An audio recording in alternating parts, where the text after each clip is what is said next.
You swipe your finger across the glucose sensor as soon as you wake up and smile. The graph is steady, with no spikes. The relief is short-lived, because behind that well-behaved number, essential nutrients have been plummeting for months. And no one is warning you.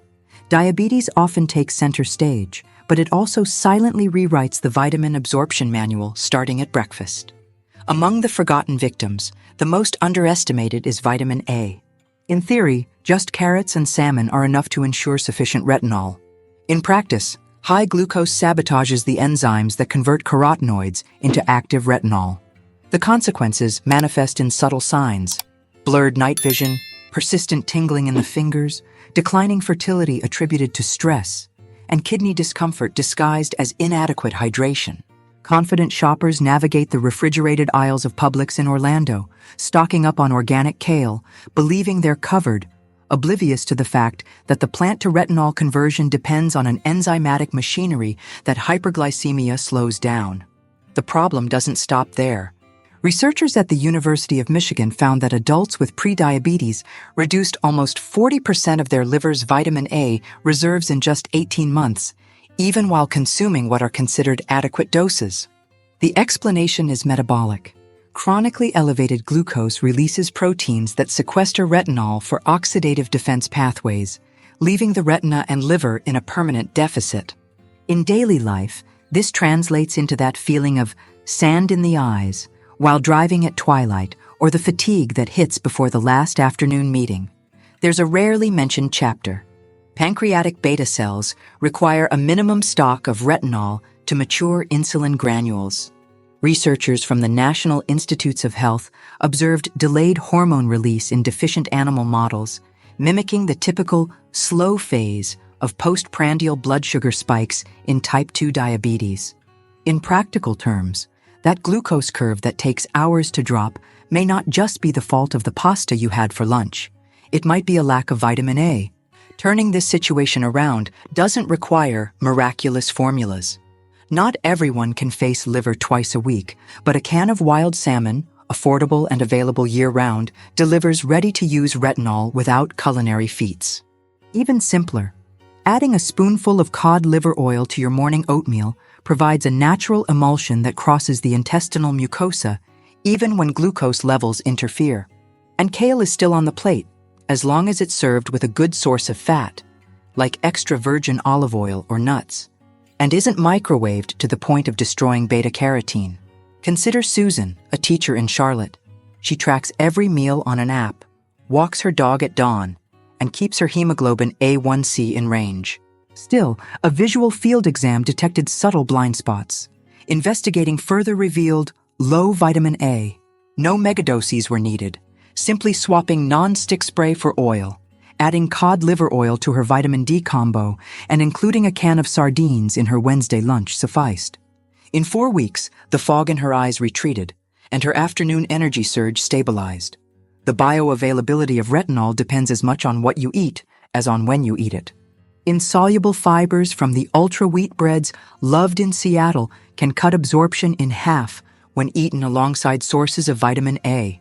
Instead of giving up bread, reorganize, save the whole grain sandwich for lunch and reserve dinner for slowly cooked vegetables and clarified butter. Small maneuvers fit into the schedule of anyone juggling health insurance spreadsheets and their kids' hybrid classes. And be cautious with megadoses popular on social media. The line between benefit and toxicity is thin. Excessive reserves can cause joint pain, skin peeling, and, in extreme cases, elevated intracranial pressure. The golden rule is to monitor blood levels once or twice a year and replenish without excess, prioritizing whole foods, the classic less is more that Stoicism endorses without blinking. All of this makes sense only when it becomes practice. Make a list of vitamin A-rich foods you actually enjoy, highlight them on your next Walmart visit, and leave a post-it on the fridge reminding you to add healthy fats whenever you prepare colorful vegetables. Small visual reminders increase the chance of establishing a habit by over 30%. And it is in consistency that the glucose curve finds discipline. If you notice a difference when swapping raw carrots for sweet potato puree with butter, or find a tasty way to incorporate sardines into the recipe without alarming the family, share it in the comments. Someone scrolling their feed at 2 in the morning might find the exact push they need to improve their own health. Oh, and keeping the subscribe icon lit is the easiest way to ensure the upcoming strategies on folic acid, iron, and vitamin B12 reach you without extra effort. After all, managing glucose is so much more than counting carbs. It's about writing your own biochemical biography with microscopic choices that silently change everything. You know that pleasant feeling of stable energy that comes after a well-balanced breakfast when the glucose sensor timer ticks 45 minutes without alarms? Many associate this balance solely with the number of carbohydrates. But there's a hidden protagonist in this story: folic acid, or vitamin B9. It doesn't make headlines, it doesn't have a glamorous nickname, but it orchestrates DNA renewal, shields the nervous system, and keeps cardiovascular health in check. For those living with diabetes, a deficiency in this nutrient is not the exception. It's almost the rule.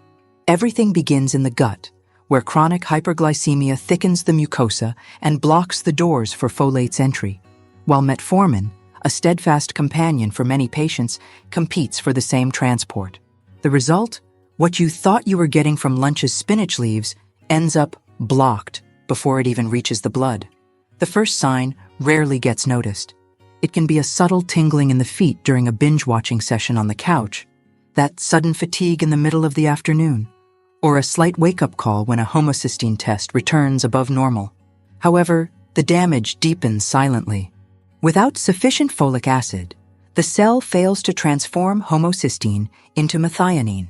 Homocysteine builds up, irritating the endothelial cells of the arteries and increasing the risk of heart diseases that already lurk around diabetics. Furthermore, folate plays a role in forming the myelin sheath that surrounds peripheral nerves, which is why low levels intensify that uncomfortable neuropathy and burning sensation in the feet, making each step in the chilly Walmart aisle in Denver a challenge. The good news is that simple interventions can quickly turn the tide. Think of a Sunday football game in Dallas. The table is laden with guacamole, chili with beans, and lentils cooked with tomatoes, all true treasures of folate.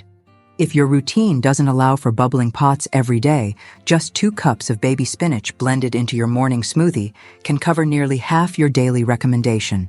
The secret is to choose the right form: natural folate from foods or methylfolate supplements, which arrive pre-activated, bypassing possible genetic mutations in the MTHFR gene that affect up to 15% of the population.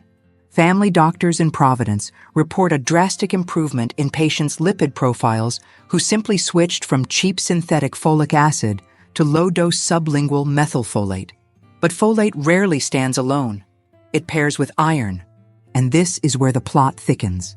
Low-grade inflammation, present in those living with fluctuating blood sugar, locks iron within hepatic ferritin like a closed vault, leading to so-called inflammatory hypoferritinemia. Labs may report normal ferritin levels, but transferrin drops, and you feel it. Chronic fatigue, shortness of breath after climbing just a few stairs, difficulty concentrating during the company budget meeting. Clinic managers in Milwaukee have begun requesting a comprehensive panel that includes transferrin saturation to ensure these patients don't slip through the statistics. Iron has an absorption trick that resembles a vault's password. It needs an acidic environment in the stomach and a little help from vitamin C. This is why a simple squeeze of lemon over grilled meat tacos makes a difference. In New York, nutritionists advise spacing coffee or tea at least 90 minutes after iron-rich meals, as the polyphenols in these beverages form chelates that sequester the mineral and send it directly and elegantly to the intestinal waste. If your schedule is tight and you need that noon latte, adjust the plate. Swap meat for canned oysters, rich in heme iron, which is more readily available, and pair it with slices of fresh orange in the salad. There are cases where supplements become necessary, but the form also matters.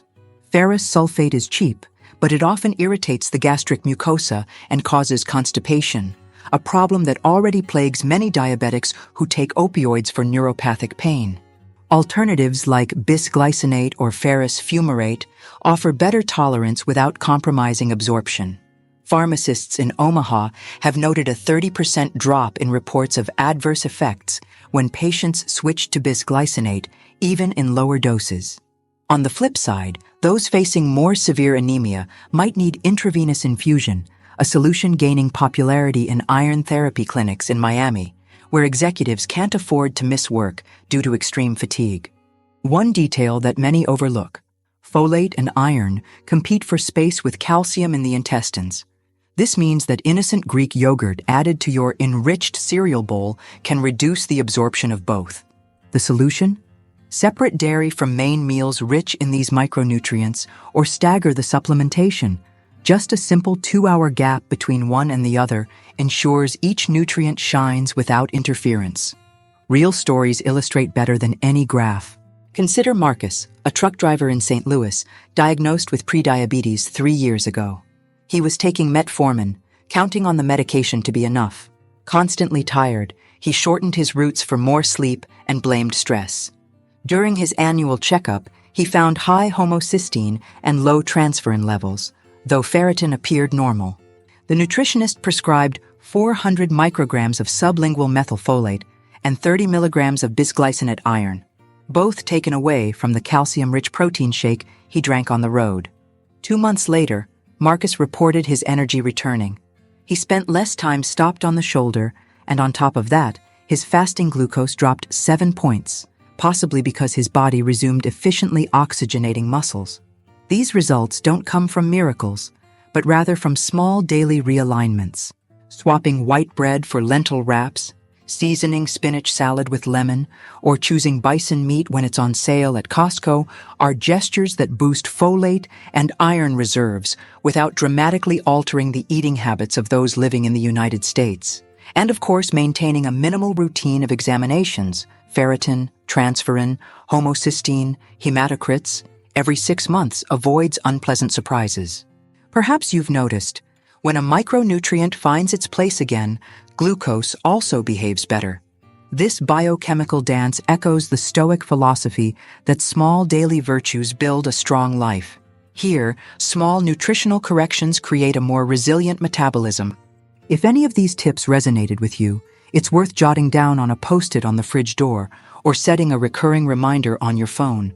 Those who keep records boost their chances of maintaining the habit by 40%, according to the American Psychological Association. And before the day swallows up this information, please leave in the comments what source of iron or folate you've already incorporated into your routine. A simple swap, like trading packaged mac and cheese for seasoned black beans, may inspire someone else to do the same. This is how a chain of micro-victories forms, collectively lowering the glucose curve. If the subscribe button is still gray, a discreet tap ensures that the next insight, yes, vitamin B12 is coming, appears in your feed while you finish your coffee. After all, diabetes management is not just about the glycemic index of foods. It's a mosaic of imperceptible choices that ultimately dictate the quality of each morning. You're in line at the pharmacy, waiting for a refill of test strips when you overhear the conversation next to you, revolving around constant fatigue and lapses in memory. Nothing new, except for the detail that everyone there maintains reasonably controlled glucose. What many don't realize is that vitamin B12, the guardian of the brain and nerves, often silently depletes in the same bodies, working tirelessly to keep glucose in check. Metformin, the indispensable ally of many diabetics, blocks the calcium-dependent channel that allows cobalamin from food to enter the bloodstream. Reflux treated with a proton pump inhibitor closes the gate even more. The liver stores B12 for years, so the alarm is delayed. When it finally rings, it often manifests as embarrassing forgetfulness, tingling in the hands that turns blood tests into fine motor gymnastics, or a lack of balance when descending the stairs of the Chicago subway. Traditional screening with complete blood count and serum cobalamin only catches open disasters because much of the stock helps produce red blood cells and only spills over into the blood once the hepatic warehouse is full. That's why more attentive laboratories now add methylmalonic acid or homocysteine. If either is high, the body screams that the neurons are starving. Once the gap is detected, the choice of source makes a difference. Those eating animal protein can turn to 3 ounces of sautéed beef liver once a week or a wild salmon fillet. For the growing plant-forward crowd on the east and west coasts, the solution is budget-friendly. Sublingual methylcobalamin tablets that dissolve under the tongue, bypassing the digestive chaos that metformin creates. Clinics in Los Angeles report noticeable energy recovery in less than 8 weeks when patients switch from dry cyanocobalamin tablets to fast-acting methylcobalamin or adenosylcobalamin. However, there's a link that many overlook: calcium. Just half a glass of milk before the metformin dose can partially reopen the absorption channel, according to a clinical trial from the University of North Carolina. In other words, a cup of natural yogurt in the afternoon snack could be as good as an expensive supplement. Fans of pure coffee and intermittent fasting might consider splitting the metformin into smaller doses, accompanied by calcium-rich snacks like almonds or cheddar cheese. These are small adjustments that fit into the fast pace of anyone crossing suspended bridges in San Francisco on their way to work. Taking care of B12 has chain effects. With nourished neurons, the body better perceives plantar vibrations, reducing the risk of injuries that start as innocent blisters and turn into long infections. Mental clarity returns, and that report that once felt like a maze is completed in half the time. Frequent feedback from financial analysts in Manhattan who corrected their deficits. Even mood benefits. Cobalamin plays a role in serotonin and dopamine synthesis. It's no coincidence that low levels are associated with mental fog and a sense of discouragement many call glycemic hangover. The replacement protocol typically follows 3 steps. In the first, correct quickly. An intramuscular injection weekly for a month or daily sublingual tablet of 1,000 micrograms. In the second, consolidate, reduce to 200 micrograms daily or 1 injection monthly. In the third, maintenance. Evaluate diet, medication interactions, and repeat biannual tests. Pharmacies in Atlanta now offer quick B12 panels alongside capillary blood glucose testing, and this convenience has saved fingers from complications. Diet continues to be the pillar. Canned sardines offer the complete combo: B12, vitamin D, and omega-3, all in a convenient pack at a friendly price. Free-range eggs scrambled with spinach boost, folate, iron, and protein in one dish, perfect for early risers in Miami. The most important thing is not to chase exotic superfoods, but to ensure consistency. Distribute them throughout the week, pairing them with family preferences so that the habit doesn't rely on willpower every time. By piecing together vitamin A, protecting the retina and pancreas, folic acid recalibrating DNA, iron oxygenating every cell, and B12 sharpening nerves and mind, the metabolism begins to behave like a well-trained team. Glucose drops more quickly after lunch, energy lasts into the night, and minor cuts heal without drama. It's living proof that caring for diabetes goes beyond counting carbohydrates. In fact, it's a daily pact of respect for the invisible details that sustain all machinery. If any tip here has sparked a light, feel free to share in the comments the adjustment you intend to test first. Whether it's swapping out the latte for Greek yogurt before metformin or reserving Sunday for liver tacos with fresh salsa. Someone, perhaps on the other side of the country, may read and find just the push they needed. And if the subscribe button is still dormant, a discreet tap ensures that these conversations keep flowing to your screen without a sound. Because you deserve each new morning to start with a clear mind, steady step, and that well-behaved glucose graph which, now you know, only tells half the story.